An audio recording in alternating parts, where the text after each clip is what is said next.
Welcome to Bleep Bulimia podcast with guest Rachel West, personal growth coach and founder of Empowering Growth.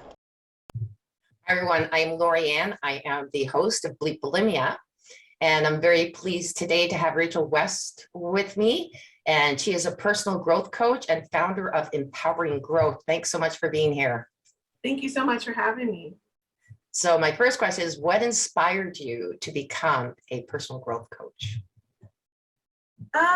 Really, I just fell into it. I owned a graphic design agency for 4 years, stumbled into NLP, neuro linguistic programming. It's basically, if you're not familiar, the science and study of human excellence. So I came across it. I had no idea really what it was. I had never really heard of it. My business partner thought it would be a good idea for us to know it for our design business. And I was like, well, if I can learn how people communicate, how they process information, then that would be a benefit to me to be able to craft marketing messages to reach people on a deeper level.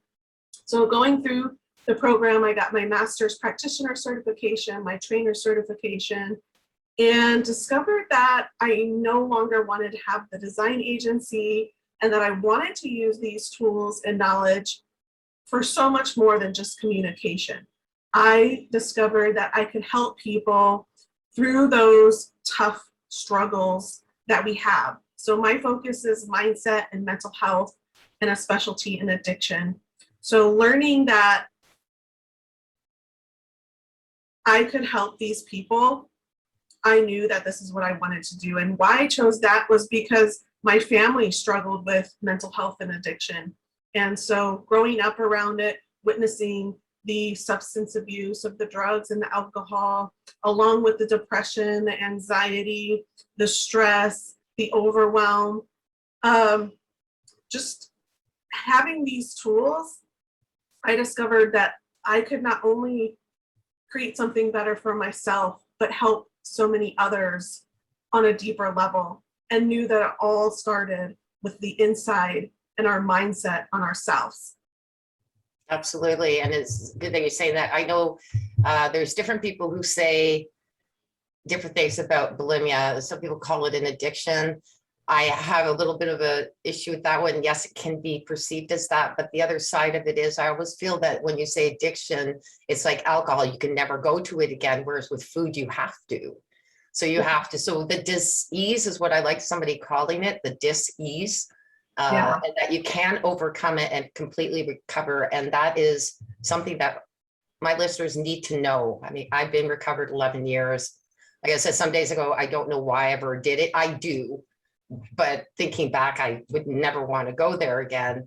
But they need to know that there is hope for full recovery. But it's along the same lines, isn't it? I mean, as far as going to food for comfort, just like what people do with drugs and alcohol. Yeah, and not only that, I think the other correlation is how you're feeling internally about yourself. So someone with an addiction to a substance, they are turning to that to void something. So I think the same goes with somebody who struggles with a food disease. They're suppressing something. They're not wanting to deal with something. And so this food is their outlet, or non-food is their outlet. Mm-hmm. Yeah. And now, have you worked with people who have, I guess, with the binging, whether, you know, in a sense, there's a correlation between bingers and binge and purgers, except for we binge and then, you know, the bulimics then remove it. But I think there's a similar correlation to it. And have you worked with anyone to that? I haven't personally worked with someone with a disease of bulimia. I have worked with different mental health disease, we'll call them too. And so I know that it all falls to your mindset and how you're thinking. And I know when someone's in such a dark place. They are going through with blinders, and that's all they can see, and they don't think there's a way out, and they don't think there's another way. And I think that's really comparable to somebody who struggles with bulimia. And my goal would be to help them, even if I could slightly tilt it so that they can see, oh, maybe there is light, maybe there is hope, maybe there is another way. Maybe I never thought of that, because they just have those blinders on, those glasses that they're going through life and just seeing it in that way, and they don't think that there's any other way. And I like what you're saying is starting from the inside, because I know that in my history, when I went to certain therapists, the counselor was great, she got it, but then I went to therapists because I lost her, and there was this, you know, discussion of food. I really think that I really don't want to talk about the food. I want to talk about what's going on inside of me, and I believe that when you correct that, it's easier to overcome any type of eating disorder. But you have to find out what's the root, what's going on inside of you, and that's what you're saying, which I really appreciate. Yeah, I have this belief that our thoughts create our words, and then our words create our actions. So if you're going through life thinking that I am this way, you're telling yourself I am this way and I am this, that I am statement is so powerful. Whatever falls after that is what you create and becomes what you see every day. So if you're constantly telling yourself, I have this disease, I am bulimic, that's what you're going to create, because that's what you're telling yourself over and over. It just becomes a habit to the point where it just is. Mm-hmm. Yeah, and it so makes if it you harder can, to recover when you've got that mindset, because you're labeling yourself, I'm bulimic, and then of course with that, you know, the term bulimia, when bulimics think about it, it's also shame, fear, lying to people, which quite often goes against your values. I don't like lying, but I was doing it when I was bulimic, and I hated that part of it because you're always trying to hide it. So there's that conflict. Yeah, I really wanted to talk about limiting beliefs and share my story, however non-related yet related to somebody who has bulimia. So when I was 5, I was diagnosed with a learning disability. So a doctor told me, you are this. I was labeled with that. Somebody else, a doctor, may say, you are bulimic. So you go to the doctor, you look up to this person, you respect them, and so you believe that. So you take that label, you slap it on your back, and you carry it with you throughout your life, just accepting that label. So same thing I did.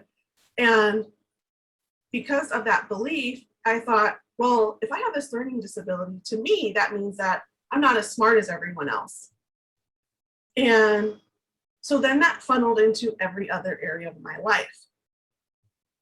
And so I struggled with reading. Well, I have this learning disability, and when I read, I have to read out loud so I can comprehend what I'm reading and understand it. And I don't see other people reading like that. It must be because I have this learning disability and I'm not as smart as everyone. So then I decided, well, then I'm just not going to read because I don't want to be even more different than other people. So then it funnels into writing. Well, how can I be a good writer if I don't read and I'm not a good reader and I have this learning disability and I'm not as smart as everyone else? So see how it was like funneling? And I think that that's the same thing. It not only is that struggle with health, it then funnels into your relationships and in every other area, because you're just thinking, well, it's because of this. It all goes back to that. And so for 27 years, that's what I did. I carried that belief that I wasn't as smart as everyone else. And that's why I struggled. It was all due to that. And insert my personal development, stumbling across NLP, I discovered that I never had that learning disability, and it was only the way that I learned and the way I processed information. So at that point, I was then able to peel off that label, throw it in the trash, and no longer accept it to be true. which then creates that domino effect backwards. Well, now I read almost every day. I'm a best-selling author. And so I wanted to share this story because I believe that if you can identify the limiting belief or the label that somebody gave you or that you accepted or gave yourself, and you can really find the opposite or really find that that really isn't true and that you can peel off that label anytime you want to, the opportunities for you open. Absolutely. That's very well said. And it's the if you want to is a big factor in it. So if somebody's saying, I don't want to do this anymore, the big point is then take the first steps. You know, you're always saying you don't want to do this. So that means the opposite is you want to overcome. Yeah. Yes. And I wanted to mention also that so many of our thoughts are negative. We have around 90,000 thoughts that are coming in every single day from the sensory information, the lights coming in from the window right now, my air conditioner's on, my feet are on the floor, you know, my heart's pumping and my blood's flowing. Like all of these things are happening that we're really not aware of because it's just always there and we don't think about it, but yet it's still coming at us. And so then on top of that, our own personal thoughts about this information that's coming at us. So out of those 90,000, 80,000 of them are negative thoughts or thoughts about what we don't want. So if you're saying, I don't want to do this anymore, what do you want? Because if you're focusing on that don't want, I don't want to be this way anymore. I don't want to feel like this. If you're constantly just saying that, that's the negative side of it. And then what you're thinking, what you're saying is what you're creating. So you're creating that don't want to happen even more. So if you can just turn that around and just say what you do want. I do want better health. I do want to overcome this disease. I do want to release this label or whatever your belief is. Then now you're focusing on the positive side. And now your words and your thoughts are focused on getting better, not staying or going backwards in that disease. I love it. So there's a couple of questions I want to cover in this podcast. The first one I'm going to ask you about is your book. If you could tell us about. Yeah, so it's a co-authored book. It's called The Successful Woman's Mindset. It's 21 women, 21 stories of success. And my goal with this book was to prove to myself that I am a writer and that I am capable of doing it, because this was presented shortly after I had this aha moment of this label doesn't exist and I can peel it off anytime and do the things I want to do. So it's kind of like, let me just see if I could do this. And my chapter is called Journey to Your Value Within. And my goal with that was to also share my experience and how this belief funneled into every other area of my life, what experiences in my life and events happened that created those beliefs that kind of was like, that's true. I do have a learning disability because I'm not a good reader. That's true. I do struggle with writing. So it kind of just kept confirming that belief that I had of having this learning disability. So I wanted to share my story to help others, to bring awareness to others so that they could start discovering their limiting beliefs and releasing them and seeing that when you do that, the possibilities for yourself are endless. That's beautiful.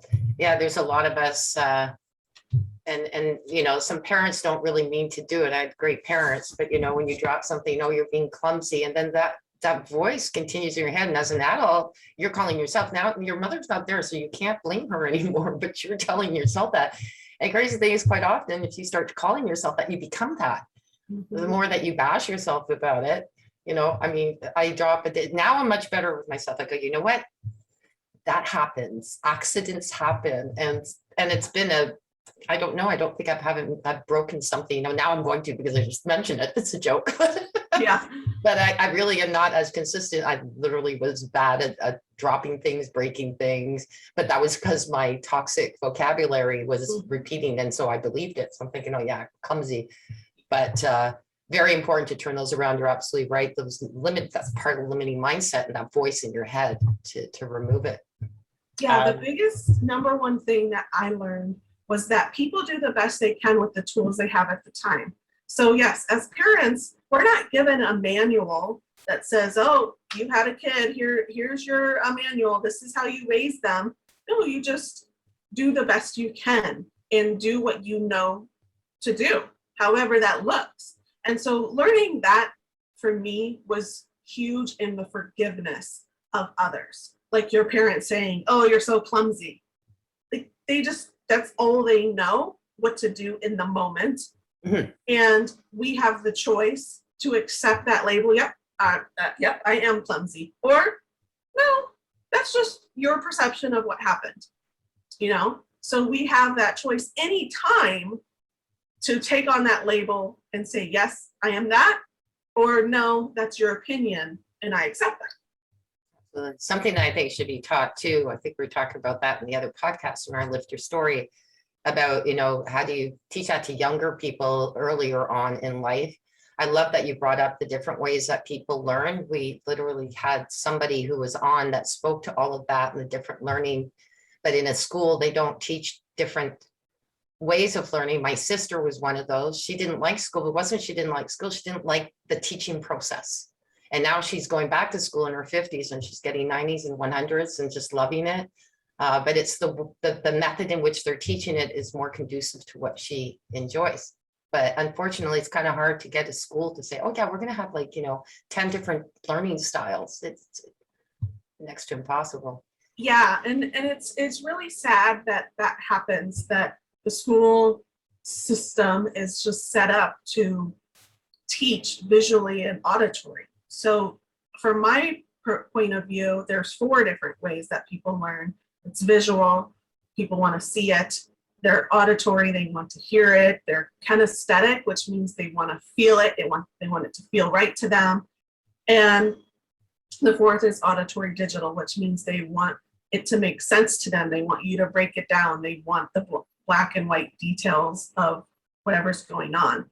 And the system isn't taught in the kinesthetic and auditory digital learning styles. So my belief is that these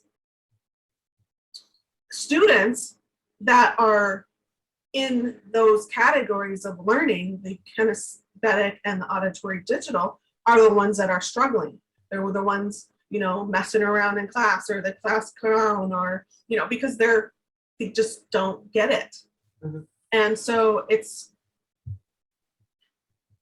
sad for them that it's not taught, not only in those 4 styles, but people aren't aware that there's 4 styles, and people aren't aware of what their learning style is. That was my case. I didn't know that I was an auditory digital learner and that I wanted everything broken down and for it to make sense to me. And that's why I was labeled with that learning disability. And that's why I struggled with reading, because I needed to hear it to process. And had I known that, and known that it was okay to be that way and not just, take on that society box label of, oh, I have to fit in this, otherwise I'm different. And we don't want to be different, even though we're all different. So why is there that box? So what if they even just taught that to kids, that it's okay to be different? You don't have to look the same or be the same or have the same clothing style, the hairstyles. It's okay to be however you want. And I feel like that's what they should teach. Even if they're not going to teach in the different learning styles. And that overall would be huge for kids to know that it's okay to be different. Yeah. We're not taught that. We feel like we have to fit in this box of what we're told we need to do and be. Oh, it's just a shame, because like you said, if the world was made up of all the same people, how boring would that be? Yeah. What would we have to talk about if we were all the same, right? Yeah. Learn if we're all the same. If we all look Yeah. alike, that'd be really boring too. Gosh, Yes. who needs a mirror? Uh, but no, I love that. And I'm curious, okay, the founder you're of Empowering Growth, if you can give us a little bit of information for our listeners about that. Yeah. So I founded my coaching practice in January of 2020 after discovering this about myself, that I no longer wanted to have this design agency and I wanted to take the leap and help those struggling. And so I founded my company and COVID hit and I quickly realized, okay, well, nobody knows that I exist because I've only been open for 3 months. And so I did what many other people did, and I turned to social media. This book presented itself, and I was like, okay, that's another way I can get in front of people. And I just really love seeing the transformation in people. And it really comes down to your mindset and your internal work. So working through those emotions, working through the past trauma, and allowing yourself to move forward and understand those events that happened and why they happened. Now, I'm interested, I'm not talking for everybody here. I know there's, quite a few guests that we've seen over the last couple of years that have gone through a lot of trauma, but this is something I found interesting. Are there some people, though, that will have probably one trauma in their life, that the rest of their life is pretty darn good, but they focus on that and that holds them back? Yes. Yeah. Yep. So working on that and to remove that would be important for them to be able to realize the good around it. So like what I'm saying is that like there's a circle of trauma, but all the stuff around it was good, and it's to pop out of there and start seeing all the good around. Yeah, and the other thing I really think people I think don't like to hear this, but everything happens for a reason. And I think we go through these hard times or these experiences in our life for the purpose of the future. So had I not had family around me struggling with addictions, witnessing the substance abuse, the gambling, the self-harm, the depression, the anxiety, I wouldn't have an interest to want to help people now. And so I think you're going through this event is so that you can help other people in that same experience get through it, because you can be relatable now. You can say, hey, I've been where you're at. I know what it's like to be in that dark space, and I've overcome it, and I can help you through it. Because somebody who's going through it is going to look at you and say, okay, there's hope. They've been there. They know what it's like. And now they're going to be more comfortable with allowing you to help them through it.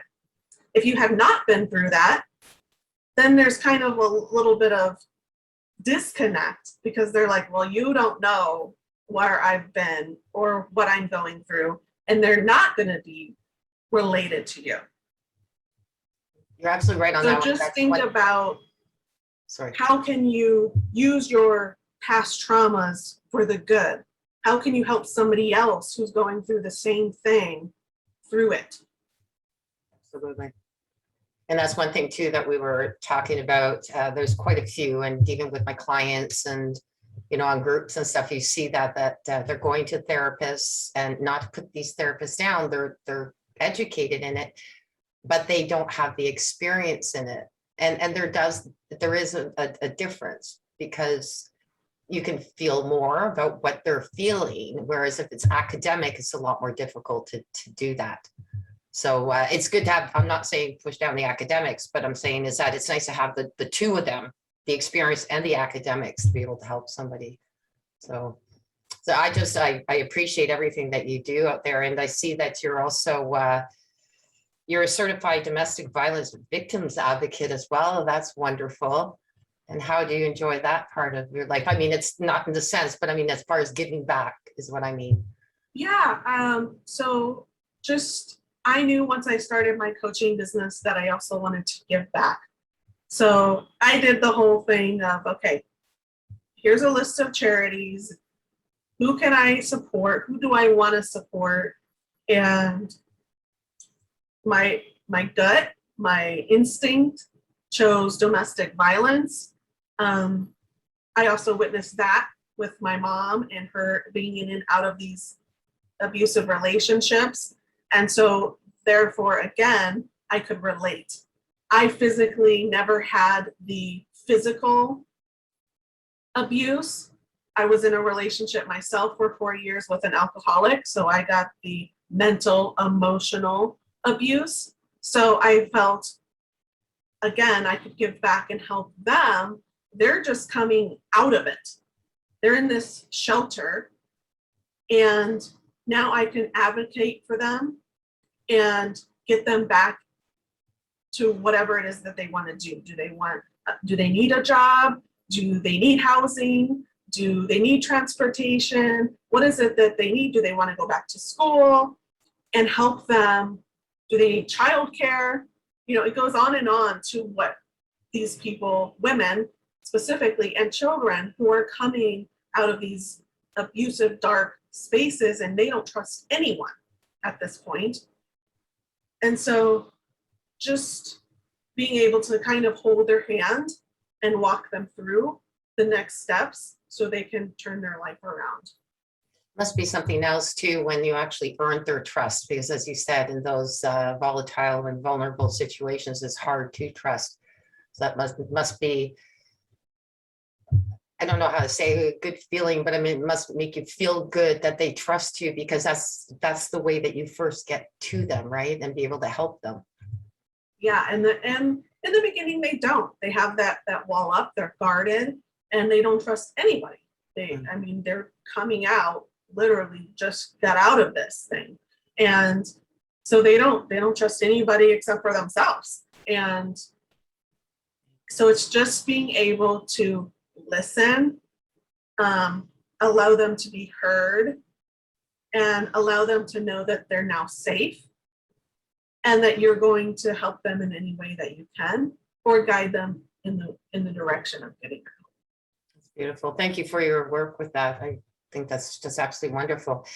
Now, why don't you tell my listeners where they can find your book, where they can find you?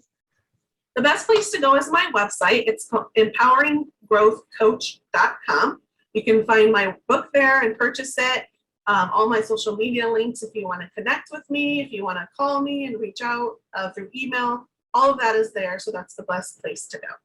That's beautiful. Really appreciate your time and sharing your story. I think that's really important. So anyway, my listeners, if you're interested in reaching Rachel, the links will also be at the bottom in the notes. So you can just put a click on there and reach out to her.